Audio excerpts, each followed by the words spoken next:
வைகை எக்ஸ்பிரஸில் சொன்னல, அந்த வடையினுடைய வாங்கிட்டு வேகமாக ஓடி அந்த ட்ரெயினில் ஏறி உக்காந்துட்டேன் சார். புறப்படுது ட்ரெயின். அவசரமாக அதே கம்பார்ட்மெண்ட்டில் ஒருத்தன் ஏறிட்டான் சார். ஏறினவனை டிடிஆர் வந்து செக் பண்ண வந்தார். டிக்கெட்டை எடுனார். எடுத்து கொடுத்தான் சார். இந்த டிக்கெட்டு செல்லாதுன்னார். அவன் கேட்டான் பாரு ஒரு கேள்வி, செல்லாத டிக்கெட்லாம் டிபார்ட்மெண்ட்டில் அடிக்கிறீங்களான்னா. டிடிஆரை ஆடிவிட்டாரு. இதை அவனாவது வாட்ஸ்அப்பில் எடுத்துகிட்டு போகிறான்டான்னு சொல்லி சுத்தமுகம் பார்த்துட்டே, அதை நான் சொல்லலடா பாவி, இந்த டிக்கெட் செல்லாதுன்னு சொன்னேன். அது ஏன் செல்லாது? இப்போ தானே விழுப்புரம் ஜங்ஷனில் வாங்கினேன். அது நீ வாங்கின சரி ரைட்டு, நான் இல்லைன்னு சொல்லலை. இது பேசஞ்சர் ட்ரெயினுக்கு உடைய டிக்கெட், இது எக்ஸ்பிரஸ்ரா இது. அவன் கேட்டான், பேசஞ்சர்னா என்ன, எக்ஸ்பிரஸ்னா என்ன? எனக்கு ஒரு சுவையான சம்பவம் கிடச்சிட்டு நான் டிடிஆரை கண்டினியூ பண்ணேன். அவர் கேட்டார், எக்ஸ்பிரஸ்னா வேகமாக போகும்டா நிற்காம, பேசஞ்சர்னா நின்று ஸ்லோவாக போகும். அப்போ இந்த ட்ரெயின் வேகமாக போகுதுன்ற யார் அவன்? அவர் என்ன பண்ணுவார்? ஆமான்னார். இப்போ நான் என்ன செய்யணும்? திண்டிவனம் வருது, இறங்கிக்கோ. அப்படியா?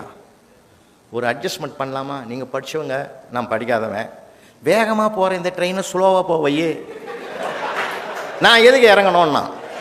டிடிஆர் சொன்னார், நான் இறங்கிக்கிறேன், நீ போன்னார். ஏன்னா உனக்கும் பிரச்சனை இல்லை, எனக்கும் பிரச்சனை இல்லை. யாராவது ஒருத்தர் விலகணும். அவர் எவ்வளவு சாந்தமாக பதில் சொன்னார் தெரியுமா அந்த குடிமகனுக்கு? இல்லை, அதனால் எல்லா பிரச்சனைகளுக்கும் நிறைய வரும். இதை விட பிரம்மாண்டமாக வரும், பிரம்மாண்டமாக வரும். சிலதெல்லாம் பொறுமை காக்கணும். சில வீடுகளில் பாருங்கள், பெண்கள் ஆதங்கப்படுவாங்க. அவங்களுக்கு என்றைக்குமே ஆதங்கத்தை விட்டு விலக மாட்டாங்க. என்ன வந்து திருப்பதியில் கேட்டாங்க, திருச்செந்தூரில் கேட்டாங்க, பழனியில் கேட்டாங்க, திருப்பதியில் கேட்டாங்க, எல்லாம் மொட்டை அடிக்கிற ஊர். போயும் இந்த உள்ளூர்லேயே கொடுத்தாங்களே. அந்த உள்ளூரில் கட்டினவன் ஓட்ட வேணார்கள் உட்காந்து உள்ளூரை நினைப்பான், சொல்ல மாட்டான் என்ன தவிர உள்ளூரில் எவனும் கேட்கலடி ஒன்றுன்னு. அப்புறம் அதுக்கு அடுத்தது மறந்துடுவாங்க சார். வாழ்க்கையின் சுகம் அதுதான். சின்ன சின்ன சின்ன சின்ன பிரச்சனைகள் வரும். பனி போல் வரக்கூடிய பிரச்சனைகள் உடனே மறைஞ்சிடும். ஊடுதல் காமத்திற்கென்பும் அதற்கென்பும் கூடி முயங்க பெறுன்னு 1330வது குறளை கடைசி குறளாக தான் சொன்னார். வாழ்க்கையின் பிழிவை எடுத்து சொன்னார் வள்ளுவர். எவ்வளவு இருக்குதுங்க, எவ்வளோ அழகு இருக்குது, எவ்வளோ ஆனந்தம் இருக்குது. எல்லா இடங்களிலும் இருக்குது சார். சின்ன சின்ன பிள்ளைகள் இடத்துல நல்லா பேசுங்க. கொஞ்ச நேரம் பேசினாலே அவன் ஜாலியாக பேசுவான் சார். இல்லை, ரொம்ப ரொம்ப இங்கே நான் வந்து சிற்சபேசன்னு அமரர் ஆகிட்டார் அவர். இப்போ ஐயா 90 வயசு அவருக்கு. அவர் ரொம்ப பெரிய தமிழ் அறிஞர் சார். நான் ஐயாவோட 10 ஆண்டுகள் பயணம் பண்ணியிருக்கேன். நகரத்தார் அவர். அற்புதமான சொல்லுக்கு சொல் சுவை கூட்டுவார் சார். அவர் என்ன அற்புதமான மனிதர் தெரியுமா? அவரோட போன 25 வருஷம் இருக்கும் சார். திருமழிசை மறக்கவே முடியாது என்னால். திருமழிசை உத்தாண்டேஸ்வரர் கோயில் இது. அப்போல்லாம் திருமழிசைலாம் சாதாரண ஊர். ஒத்த மண் ரோடு. அந்த மண் ரோடில் எங்கள் கார் போகுது. டிரைவருக்கு பேர் கோவிந்தன். அவரே ஐயாவை பார்த்து போனார். ஆனால் அவன் கோவிந்தன் வேகமாக போனான் பாருங்கள். வளைச்ச வேகத்தில் ஸ்டேரிங் கையில் வந்துடுச்சு.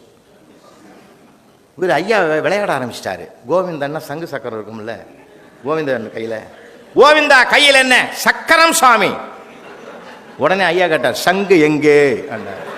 இன்னும் கொஞ்சம் நேரத்தில் ஊதிடுவாங்க. இது எங்களுக்குள்ள நடந்த டைலாக் சார். இது நிறைய இடங்களில் பார்த்துருக்கேன். நிறைய பார்த்து நான் என் அனுபவத்தில் நிறைய பண்ணியிருக்கேன் சார். இதே தாம்பரம் முடிச்ச வரல என் ஸ்கூட்டரில் ஆக்டிவாவில் போயிட்டு இருக்கிறேன் சார். என்னை இடித்து தள்ளுற மாதிரி ஒன்றை ஓவர்லோக் பண்ணிட்டு போனவன் வேகமாக போய் கரண்ட் கம்பத்தில் மோதி கீழே வந்துட்டான். மனசாட்சியை உடையவன் நான். நின்று நான் மேடைகள்லாம் பேசுகிறமே தர்மத்தைன்னு சொல்லி ஓரமாக பைக்கை வச்சு லாக் பண்ணிவிட்டு அவனை கொண்டு போய் தீபா ஹாஸ்பிட்டலில் அட்மிட் பண்ணி ஃபஸ்ட் எய்ட்லாம் கொடுத்து அவன் மூர்ச்சி ஆகிட்டான். சரி வீட்டுக்கு ஃபோன் பண்ணலான்னு வெளியில் வர்றதுக்குள்ளே மூச்சுக்கணும். புலவரையா வணக்கம், உனக்கு இடிச்சிட்டு போகிற மாதிரி போனேன், அது கூட நீ நினைக்காம கொண்டாந்து எனக்கு முதலுதவி பண்ண பற்றியா, ஆஸ்பத்திரியில் சேர்த்த பற்றியா, இந்த தர்மத்தை நான் மறக்க மாட்டேயா, இதை மறக்க மாட்டேன். ஆனால் ஒன்றே, இதே மாதிரி உதவியை உனக்கு ஒரு நாள் செய்யாமல் நான் விட மாட்டேன்.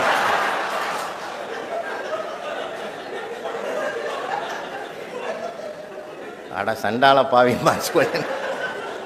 அவன் உணர்ச்சி வசப்பட்டு பேசும்போது அப்படி தான் சார் பேசுவான். சில நேரங்களில் உணர்ச்சி வசப்பட்டு வரும்போது சொற்கள் அப்படி தான் வரும். இன்னும் சில நாங்கள் நம்ம நியாயத்து தர்மத்தை கூட எப்போ சொல்லணும் தெரியுமா? தர்மம் கூட இப்போ அவனுக்கு ஒரு ஆளாளுக்கு ஒரு தர்மம் வச்சுக்கிறான். போ எங்கள் தாம்பரத்தில் ஒருத்தர் மேடை ஏறி பேசினார், என் சொத்தெல்லாம் தர்மத்துக்கு எழுதிட்டேன். ஊரே கொண்டாடிச்சு. அப்புறம் தான் தெரியும் அவர் சம்சாரத்து பேர் தர்மம்னு.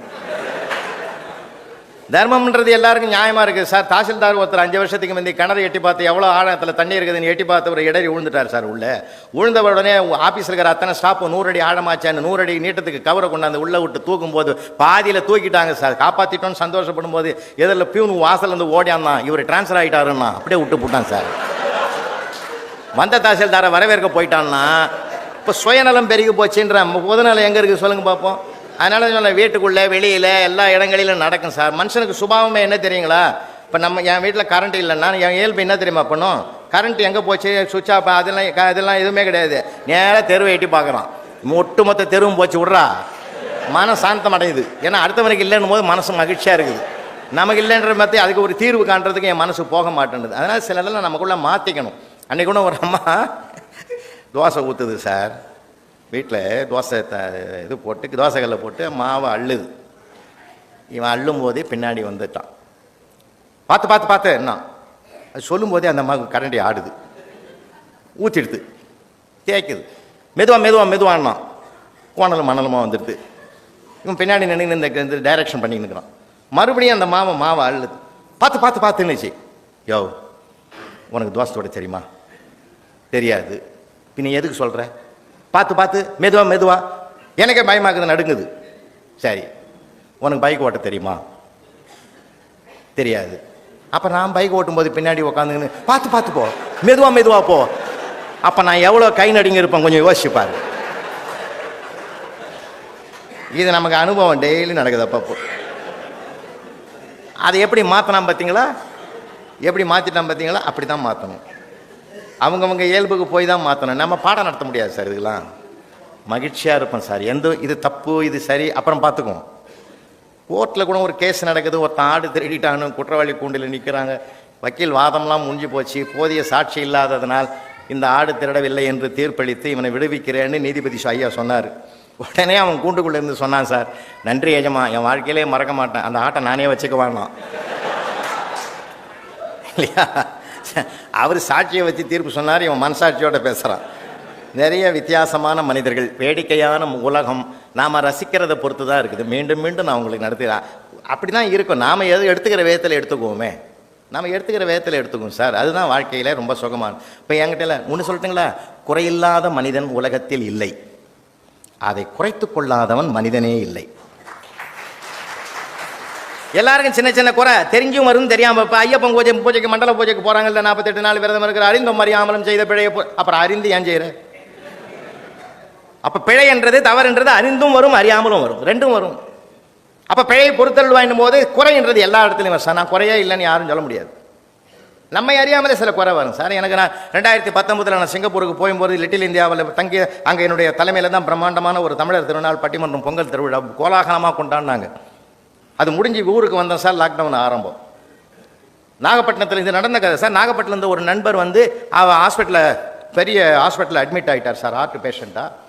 அருமைச்சந்திரன்ற என்னுடைய நண்பர், அவர் அங்கே தான் ஒரு சின்ன கப்பல் தொழிலதிபர். அவர் என்ன பண்ணார், எனக்கு ஃபோன் பண்ணி, நான் போக முடியாது சார், இன்டர்நேஷ்னல் ஃப்ளைட்லாம் ஸ்டாப் பண்ணிட்டான், என் சார்பாக நீங்கள் போய் பார்த்துட்டு வாங்க, என் நண்பர் தான் அவருன்னார். அவரை பற்றியெல்லாம் சொல்லி ஹார்ட் பிரச்சனை தான் போய் சேர்ந்துக்கிறாருன்னு சொல்லி நான் என்ன பண்ணேன், நேராக போயிட்டு பழமுதிர் சோலையில் போய் நல்ல பழமெல்லாம் வாங்கிக்கின்னு நான் போனப்போ நல்லா உபசரிச்சார் அந்த மனுஷன் சொல்லி, அவர் ஃப்ரெண்டுன்றாருன்னு சொல்லி பை நிறைய பழத்தை வாங்கின்னு போய் நேராக போய் 303வது ரூமில் அட்மிட் ஆகிருக்கிறாருன்னு உடனே என்ன பண்ணுறது, அவர் டிஸ்டர்ப் பண்ண